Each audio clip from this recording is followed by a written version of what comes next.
오늘 보신 말씀은 에스라 10장 1절부터 8절 말씀까지입니다. 에스라 10장 1절부터 8절 말씀까지입니다. 제가 한 절 읽고 여러분들 한 절 읽고 교독하여 읽도록 하겠습니다. 에스라 10장 1절부터 8절 말씀까지입니다. 구약 성경 723면 있습니다. 교독합니다. 에스라가 하나님의 성전 앞에 엎드려 울며 기도하여 죄를 자복할 때에 많은 백성이 크게 통곡하며 이스라엘 중에서 백성의 남녀와 어린 아이의 큰 무리가 그 앞에 모인지라. 엘람 자손 중 여이엘의 아들 스가냐가 에스라에게 이르되 우리가 우리 하나님께 범죄하여 이 땅 이방 여자를 맞이하여 아내로 삼았으나 이스라엘에게 아직도 소망이 있나니 곧 내 주의 교훈을 따르며 우리 하나님의 명령을 떨며 준행하는 자의 가르침을 따라 이 모든 아내와 그들의 소생을 다 내보내기로 우리 하나님과 언약을 세우고 율법대로 행할 것이라. 이는 당신이 주장할 일이니 일어나소서 우리가 도우리니 힘써 행하소서 하니라. 이에 에스라가 일어나 제사장들과 레위 사람들과 온 이스라엘에게 이 말대로 행하기를 맹세하게 하며 무리가 맹세하는지라. 이에 에스라가 하나님의 성전 앞에서 일어나 엘리야십의 아들 여호하난의 방으로 들어가니라. 그가 들어가서 사로잡혔던 자들의 죄를 근심하여 음식도 먹지 아니하며 물도 마시지 아니하더니 유다와 예루살렘에 사로잡혔던 자들의 자손들에게 공포하기를 너희는 예루살렘으로 모이라. 누구든지 방백들과 장로들의 훈시를 따라 3일 내에 오지 아니하면 그의 재산을 정몰하고 사로잡혔던 자의 모임에서 쫓아내리라 하매. 아멘. 우리 앞을 향하여서 사랑하고 축복합니다라고 하면서 우리 환영하면서 인사하는 시간 갖도록 하겠습니다. 사랑하고 축복합니다. 사랑하고 축복합니다.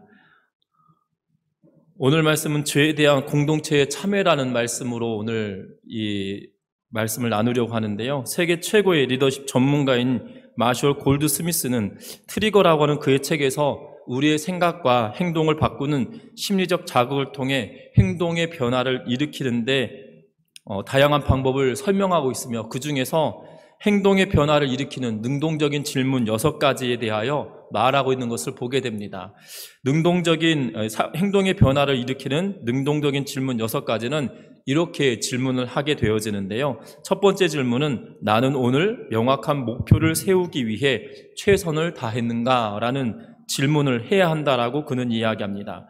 보고에 따르면 명확한 목표를 가진 직원은 그렇지 않은 직원보다 훨씬 일에 몰입한다라고 수치로 이야기하고 있는 걸 보게 되어지고, 그가 예를 든 것이 2008년 세계 금융 위기가 왔을 때 3년간 CEO가 3번이나 바뀐 어느 은행의 목표 의식이 희박해졌고 임원들의 참여도 낮았던 이 은행에서 특히 나는 명확한 목표가 있는가라고 하는 이 질문의 점수가 가장 낮았었는데요. 그런데 이 질문을 다시금 바꿔서 나는 명확한 목표가 있는가라는 질문을 던지는 것이 아니라 나는 오늘 명확한 목표를 이루기 위해 최선을 다했는가라는 더욱 능동적인 질문을 함으로 인하여 이 은행의 리더십들이 다시금 역량을 발휘하기 시작하였고, 그리고 다른 사람들로부터 목표 제시를 받기를 원하였던 사람들이 자기 자신의 방향성을 설정하기 시작함으로 인하여 그 은행이 회복되었다라고 하는 예를 들고 있는 것을 보게 됩니다. 두 번째 질문은 무엇으로 하고 있냐면 나는 오늘 목표를 향해 전진하는데 최선을 다했는가라는 질문을 해야 된다라고 말하고 있는 걸 보게 됩니다. 특별히 전진의 법칙이라고 하는 책을 쓴 테레사 에머빌은 연구 경과를 통해 전진하겠다는 생각을 가진 직원들이 그렇지 못한 직원들보다 훨씬 일에 몰입한다는 것을 밝혀내었습니다. 뿐만 아닙니다. 세 번째 질문은 무엇이냐면 나는 오늘 의미를 찾기 위해 최선을 다했는가라는 질문을 던져야 한다라고 그가 말합니다. 그의 책에서 아우슈비츠 수용소의 생존자인 빅터 프랭클이 쓴 죽음의 수용소라고 하는 책에서 인용하면서 이 의미를 찾으려는 투쟁은 열악한 상황 속에서 우리를 어떻게 보호해 주는지에 대하여 썼다라고 이야기하면서 나는 오늘 의미를 찾기 위하여 최선을 다하고 있는가라는 질문을 던져야 한다라고 그는 말하고 있는 걸 보게 됩니다.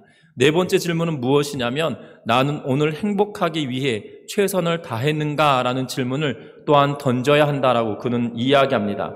행복은 자신에게 행복을 가져다 줄 누군가를 기다리지 않고 스스로 행복을 깃들게 하는데 책임을 지는 순간이 다가온다라고 말하고 있는 걸 보게 되는데요. 특별히 다니엘 길버트가 쓴 행복에 걸려 비틀거리다라고 하는 책의 내용을 인용하면서 행복하기 위하여서 최선을 다해야 된다라고 그가 이야기합니다.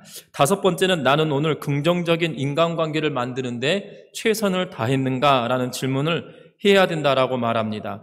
여섯 번째는 나는 오늘 완벽하게 몰입하기 위해 최선을 다했는가라고 하는 여섯 가지의 질문을 던져야 한다라고 말합니다. 특별히 여섯 번째 질문을 던지면서 뭐라고 예를 들고 있냐면 육상 선수는 훈련할 때도 자기의 기록을 체크하고 실제 경기에서도 훈련 때보다 더 빨리 달리려고 노력한다라고 이야기합니다. 단거리 선수일 때도 또한 달리기 선수가 중장거리나 장거리 선수도 마찬가지로 그가 달리게 하는 순간순간마다 기록을 확인하고 그것을 점검하면서 내가 오늘 얼마나 완벽하게 몰입했는지 이 상황에 대하여 내가 얼마나 몰입했는지에 대하여 이야기하고 있는 것을 보게 되어지는데요. 특별히 이 마셜 골드 스미스가 썼던 트러거라고 하는 이 책 안에서 질문하고 있는 이 여섯 가지 내용 가운데 우리의 삶을 바꾸고 또한 변화시키길 원한다면 이 여섯 가지 질문을 던져보아도 좋을 것 같다는 생각이 들어집니다. 그런데 중요한 것은 오늘 본문의 내용을 보면 한 개인의 변화가 온 공동체를 변화시키고 있는 그러한 모습을 성경에서 이야기하고 있다는 것입니다. 특별히 9장에서는 에스라가 하나님께 기도하는 형식을 빌려서 이스라엘 백성들에게 설교하는 그러한 내용을 보여주고 있는데 그 내용의 끝자락에 오늘 1절 말씀이 있는 것을 보게 되어지거든요. 그리고 이 1절 말씀을 통하여서 1절 말씀부터 시작하여서 이 10장의 전체에 걸친 내용은 무엇이냐면 하나님과의 이 관계를 회복하려고 이스라엘 백성 온 공동체가 스스로 변화하려고 애쓰고 있는 그러한 모습을 기록하고 있는 걸 보게 되어집니다.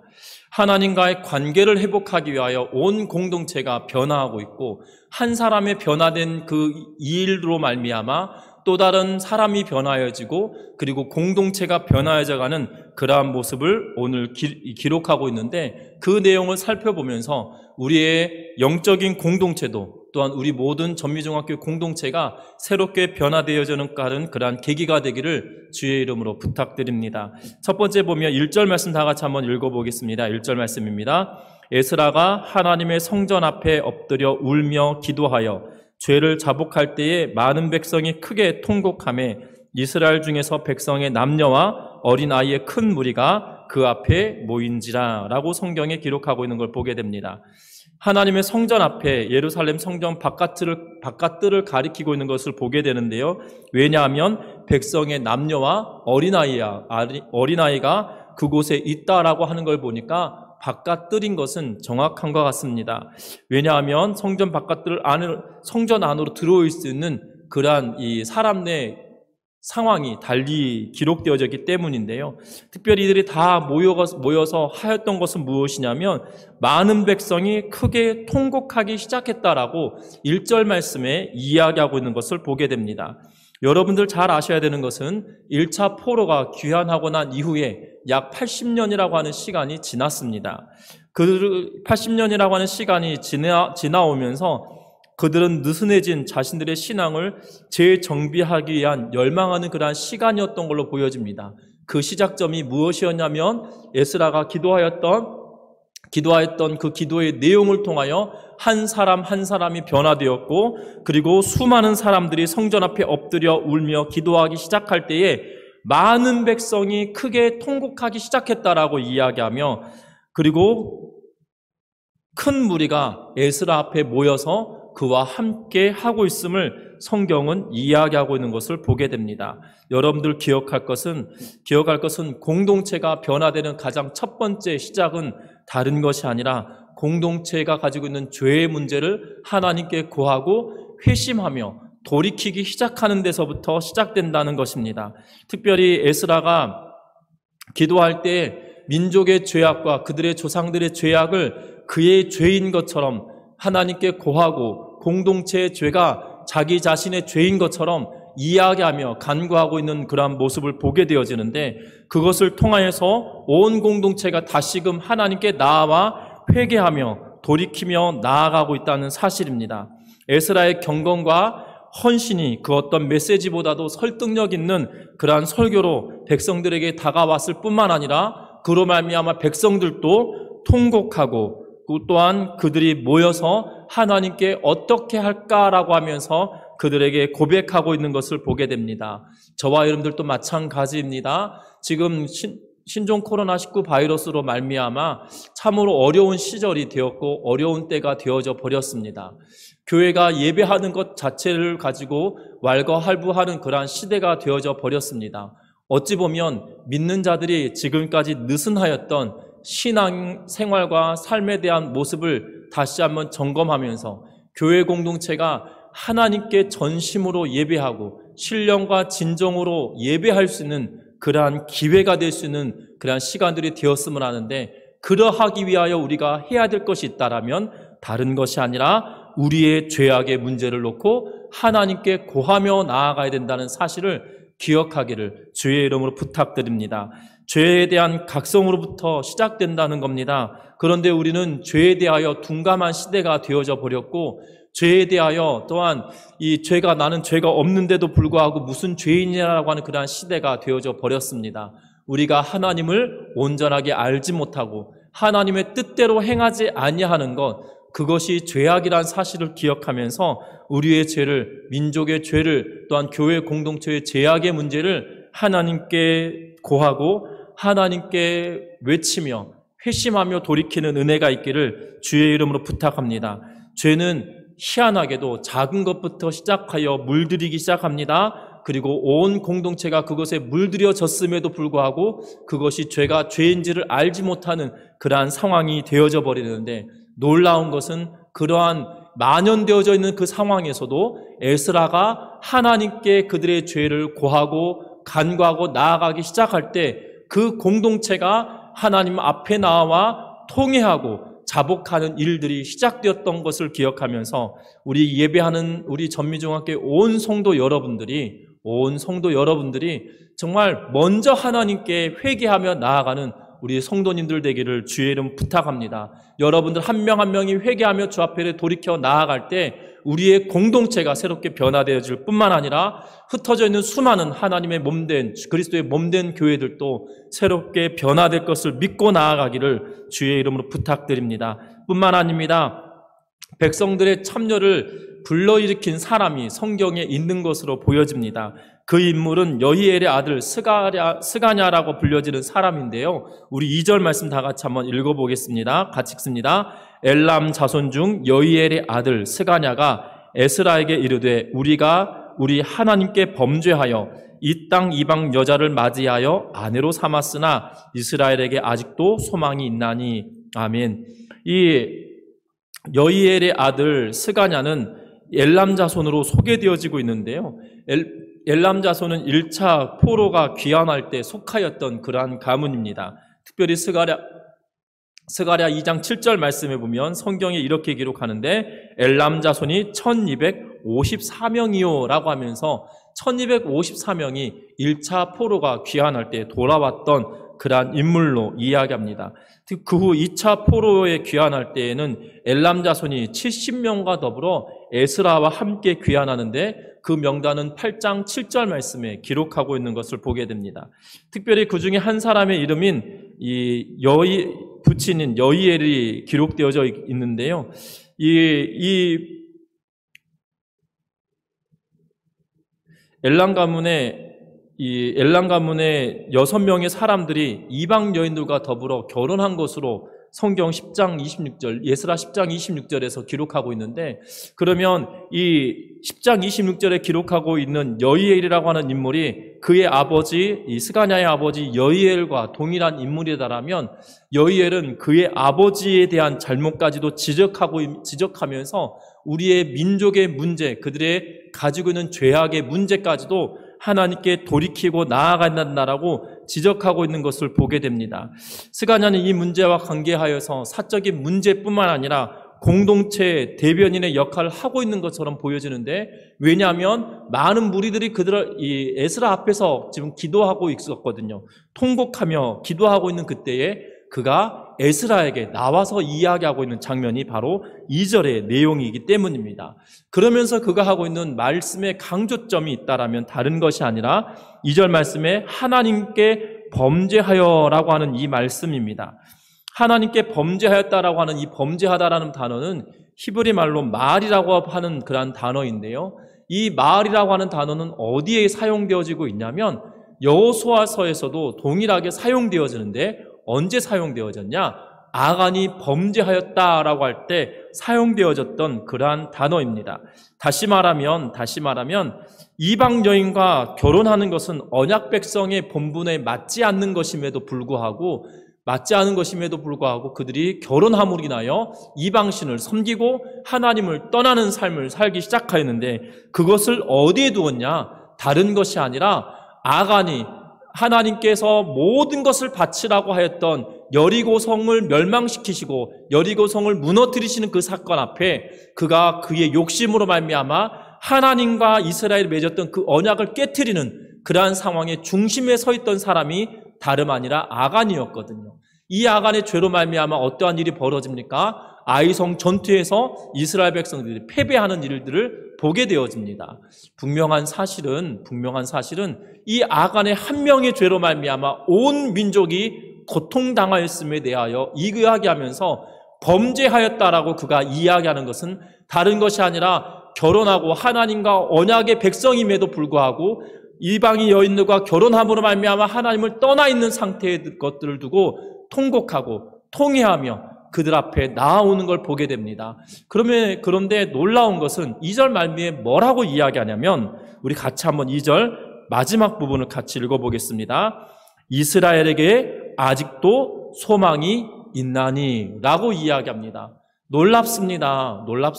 왜냐하면 이스라엘에 아직도 소망이 있다라고 그는 소망을 꿈꾸며 에스라에게 이야기합니다. 지금 죄를 지적하면서 통회하고 자복하고 있는 에스라로 말미암아 온 백성이 그들 앞에 나와서 자복하고 통회하는데, 그들 가운데 일어난 일이 있었다라면 다른 것이 아니라 우리에게 아직도 소망이 있다라고 이야기하면서 그가 말하고 있다는 사실입니다. 우리 민족이 또한 우리 교회 공동체가 또한 내 한 명 한 명이 죄악의 문제로 말미암아 민족이 또한 공동체가 어려움을 당하고 있는 그 순간에 죄로부터 돌이킨다라면 우리에게도 이 스가냐가 이야기하고 있는 것처럼 우리에게도 아직 소망이 있다라고 고백하게 되어진다는 것을 기억하기를 주의 이름으로 부탁합니다. 여러분들 한 명 한 명 여러분들 개인의 이름을 불러가면서 한번 고백하셨으면 좋겠습니다. 양영승에게 아직도 소망이 있나니. 여러분들이 이름을 불러가면서 다시 한번 고백해 봅니다. 양영승에게 아직도 소망이 있나니. 우리 교회의 이름을 넣어서 한번 해봅니다. 전미중앙교회에 아직도 소망이 있나니. 우리에게 아직도 소망이 있다라고 스가냐는 이야기합니다. 왜입니까? 다른 것이 아니라 죄를 깨닫고 죄를 돌이키겠다라고 하는, 또한 죄에 대하여 명확하게 그들이 이해하고 있음에 대하여 말하고 있기 때문입니다. 특별히 오늘 말씀에 보면 4절 말씀, 3절 말씀 보면 이렇게 이야기합니다. 곧 내 주의 교훈을 따르며 우리 하나님의 명령을 떨며 준행하는 자의 가르침을 따라 이 모든 아내와 그들의 소생을 다 내보내기로 우리 하나님과 언약을 세우고 율법대로 행할 것입니다 라고 그가 고백합니다. 놀라운 일입니다. 내 주의 교훈을 우리가 따르겠습니다. 내가 따르겠습니다. 우리가 따르겠습니다 라고 말합니다. 그리고 우리 하나님의 명령을 떨며 준행하는 자의 가르침을 우리가 따르겠다라고 이야기합니다. 에스라를 두고 하는 이야기입니다. 하나님의 말씀을 두려워하며 가르치는 자, 두려워하며 따르는 자의 가르침을, 명령을 우리가 따르겠습니다 라고 말하면서 우리가 당신의 말씀을 따라 우리가 순종하겠습니다라고 말합니다. 그런데 그것을 뭐라고 이야기하냐면 우리가 율법대로 행하겠다라고 말하면서 더불어 뭐라고 이야기하냐면 우리 하나님과 언약을 세우겠다라고 이야기하고 있는 걸 보게 되어져요. 그냥 말로 언약하지 않습니다. 그 행동이 그 중간에 있습니다. 교훈을 따르고 명령을 준행하겠다라고 말하고 하나님과 언약을 맺겠다고 하는 그 중간에 뭐가 있냐면 이 모든 아내와 그들의 소생을 다 내보내겠습니다라고 고백하고 있다는 거예요. 여러분들 이러한 일들이 가능할까요? 내 아내와 내 아들과 내 딸을 내보내는 것, 떠나보내는 것이 생각처럼 쉽겠냐 이 말입니다. 그런데 그들이 지금 하겠다라고 이야기하며 그것이 무엇으로 이야기하냐면 하나님과 언약을 맺겠다라고 말하고 있는 것을 보게 되어집니다. 놀랍습니다. 죄로부터 돌이킨다는 것은 이러한 아픔과 이러한 각오가 그들에게 있을 때에 가능하다는 사실이에요. 우리는 그래서 주저주저 하고 있을지도 모릅니다. 이 죄악의 문제를 내가 돌이켜 떠나면 내가 어려움을 당하는 건 아닌가? 내가 이 문제를 돌이켜서 떠나면 내가 더 궁핍해지는 것은 아닌가? 이 죄악의 문제에서 내가 떠나서 돌이키면 내가 도덕적으로 문제가 생기는 건 아닌가? 라는 그러한 상식 밖의 삶이 되는 것은 아닌가? 라는 그러한 두려움이 우리에게 있다는 거죠. 아닙니다. 성경은 분명하게 말합니다. 내 주의 교훈을 따르는 것, 하나님의 말씀을 떨며 준행하는 자의 가르침을 따르는 것이 더 중요하다라고, 더 크다라고 이야기하고 있는 것을 보게 되어집니다. 저는 어렸을 때 저희가 초등학교 다닐 때는 이 학교 건물이 굉장히 오래된 건물이었습니다. 일제시대가 아니겠죠. 전쟁 끝나고 난 이후에 지어졌던 건물이다 보니까 대부분 학교 바닥이 마룻바닥이었습니다. 그래서 이 등유에다가 어렸을 때는 왜 선생님들이 그렇게 초를 가져와가지고 등유에다가 초를 가득 채워놓고 어느 일정 기간이 지나면 그것을 대걸레에다가 묻혀놓고 이렇게 문질러 놓으면 학생들이 또 그것을 걸레질하면서 무릎으로 확 닦았던 기억이 납니다. 그러면 이 무릎에 이 촌농이 이렇게 번들번들하게 이렇게 이 윤이 나게 되었던 걸 기억하는데, 그러면서 항상 이 몸에 가시가 꼭 박혀가지고 돌아오면 저희 어머니가 이렇게 그 바느질도 그런 바늘 있지 않습니까? 이불 꿰맬 때 쓰는 바늘. 집에 바늘이 많지 않으니까 대부분 뭐 이불 꿰맬 때나 썼던 그 바늘이나 아니면 아버지 옷에 동전을 달아줄 때 썼던 그 바늘을 딱 꺼내가지고 머리에다 한 두세 번 이렇게 비비고 콧김을 훅 빌면서 뭘 하냐면 그 가시가 박힌 부분을 막 뜯어내거든요. 근데 가시 박힌 부분을 뜯어내는데 정말 무섭고 두려울 때가 있습니다. 그래서 막 피하고 얼굴을 외면하고 그럴 때가 있었거든요.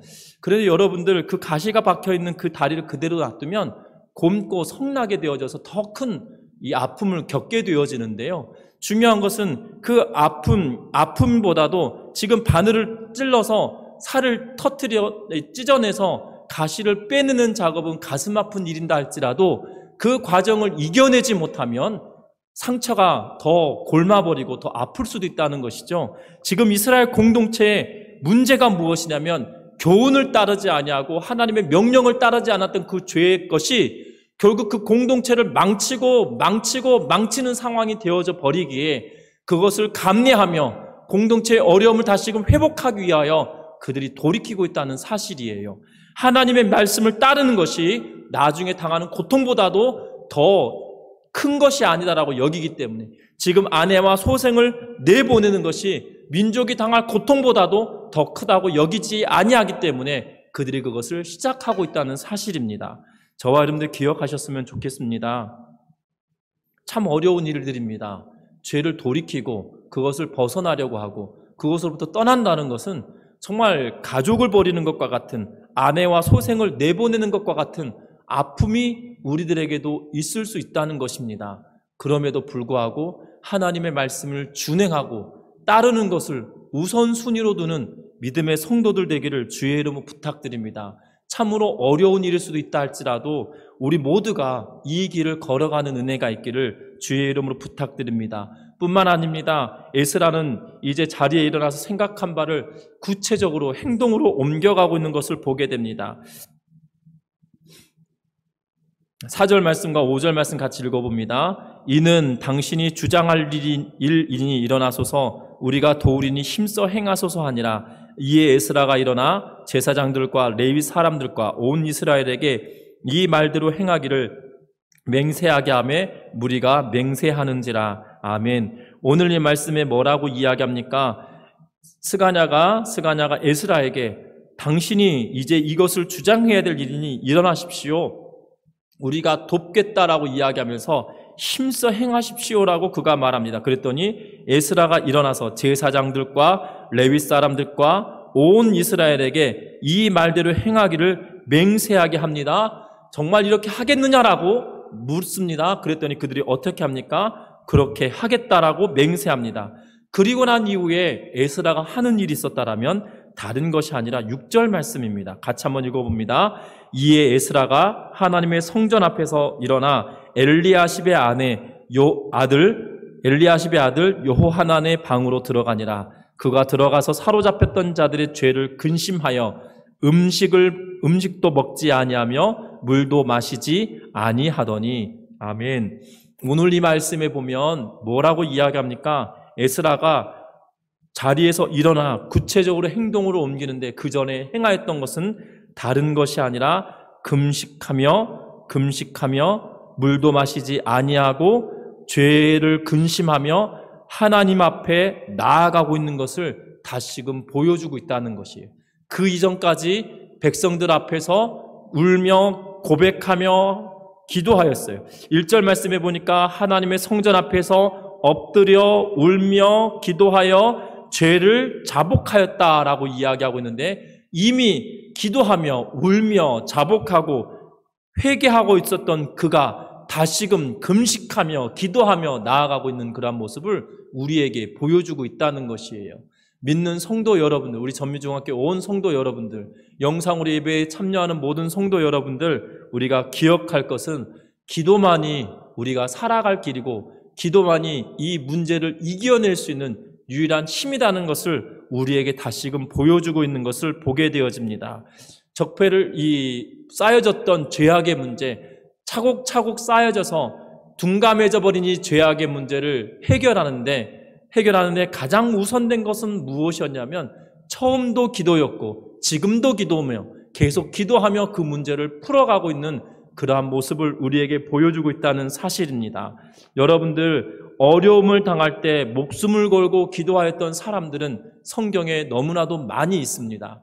여러분들 기억하셨으면 좋겠습니다. 다니엘이 하루에 3번씩 예루살렘 성전을 향하여 창의 문을 열고 기도할 때 그를 모함하는 사람들이 있었지만 분명한 것은 그가 습관을 따라 하나님께 예배하였지만 하나님께 기도하였지만 그곳으로 빌미삼아 어떻게 되었습니까? 사자굴에 던져짐을 당하였습니다. 그럼에도 불구하고 기도하였던 사람이 있었다는 것이지요. 뿐만 아닙니다. 에스라와 동시대 인물이었던 느헤미야도 그가 항상 기도하며 있었던 사람인 것을 기억합니다.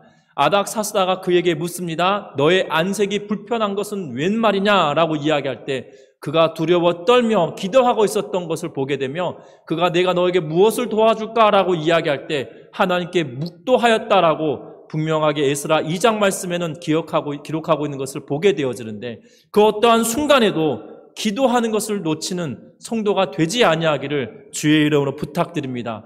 기도 외에 다른 방법이 없습니다. 믿는 자들에게 하나님의 말씀과 기도 말고는 다른 것이 우리를 경건하게 만드는 것이 없을 뿐만 아니라 우리로 하여금 구별된 삶을 살아가도록 만드는 것이 있지 아니하다는 사실입니다. 그러하기에 우리가 기도하며 나아가는 온 성도들 되기를 주의 이름으로 부탁합니다. 그래야 이스라엘에 아직도 소망이 있다라고 고백하는 것이 유효하다는 것이에요. 기도하는 가운데 그들의 고백이 있었고 기도하는으로 말미암아 이 문제를 풀어가려고 에스라가 다시금 골방으로 들어가고 있다는 사실입니다. 우리 모든 성도 여러분들이 죄악의 문제를 끊어내고 하나님께서 기뻐하시는 그 길을 선택하기 위하여 기도의 자리로 나아가기를 주의 이름으로 부탁합니다. 여러분들 곳곳에서 기도할 수 있는 그 자리를 만들고, 여러분들이 처해 있는 그 처소에서 기도할 처소를 만들고, 여러분들이 길을 걸어갈 때도 내가 하나님께 기도하며 걸어가며, 또한 사람을 만날 때도 기도하며 사람을 만나고, 또한 일을 할 때도 하나님께 기도하며 일할 수 있는 믿음의 성도들 되기를 주의 이름으로 부탁드립니다. 말씀을 맺으려고 합니다. 죄는 단순히 반항과 위법과 같은 인간의 행위를 말하는 것이 아니라 하나님으로부터 멀리 떨어져 있는 것, 하나님의 말씀에 순응하지 않는 것, 그것이 죄라는 것입니다. 그 죄를 우리가 인지하지 못하고 우리가 깨닫지 못하면 우리는 여전히 죄의 길을 걸어갈 뿐만 아니라 더 큰 멸망의 길로 갈 수밖에 없다는 것이지요. 에스라는 지금 기억합니다. 특별히 바벨론으로부터 포로로 귀환하였던 이 사람들은 기억해야 할 것입니다. 왜 기억해야 합니까? 예루살렘이 어떻게 멸망당하였고 패망하였는지 그 원인과 이유를 그들이 알기에 바벨론의 모든 것을 청산하고 돌아왔던 그들이라는 거죠. 그리고 성전을 회복하고 성벽을 재건하며 다시금 하나님의 영광을 드러내기 위하여 그들이 몸써 나왔는데, 그들이 다시금 죄의 길을 걸어간다라면 바벨론으로 말미암아 패망하였던 이스라엘의 과거의 모습보다도 지금 더 어려움을 당할 것은 분명하기에 그것을 털고 일어나기로 결단하고 있는 그러한 모습을 보게 된다는 겁니다. 우리는 무엇을 기억하고 계십니까? 어떠한 어려움을 기억하고 계십니까? 여러분들 신앙생활해 오는 동안에 여러분들이 가장 큰 어려움을 겪었던 때는 언제이며 그때 내가 무엇을 행하였는지 다시 한번 고민해보는 시간들 되셨으면 좋겠습니다. 혹여나 그 어려움을 당할 때 내가 하나님께 자복하고 돌이켰더니 하나님께서 나를 회복시켜 주셨다라면 다시금 내가 어려움을 당하기 전에 내가 하나님 앞에 기도하며 죄의 문제를 자복하고 주님께로 돌이키며 내가 하나님의 주의 교훈과 명령을 따라 준행하기로 결단하고 내가 아내와 자식을 보내겠습니다라고 하는 그 정말 살을 찢어내는 그러한 어려움이 그들에게 있다 할지라도 다시금 돌이키겠다라고 말하는 것처럼 우리 모든 성도님들도 죄의 문제에 있어서만큼은 하나님께 돌이키며 나아가는 온 성도들 되기를 주의 이름으로 축원합니다. 그리하여서 다시금 이스라엘의 공동체가 회복되고 이스라엘 공동체가 예배로 나아감으로 말미암아 이스라엘 백성들이 그 공동체가 회복됨으로 말미암아 하나님을 기쁘시게 하였던 삶을 살아냈던 것처럼 우리 모두도 하나님이 기뻐하시는 삶을 살아가는 우리 전미중학교의 온 성도들 되기를 주의 이름으로 축원합니다.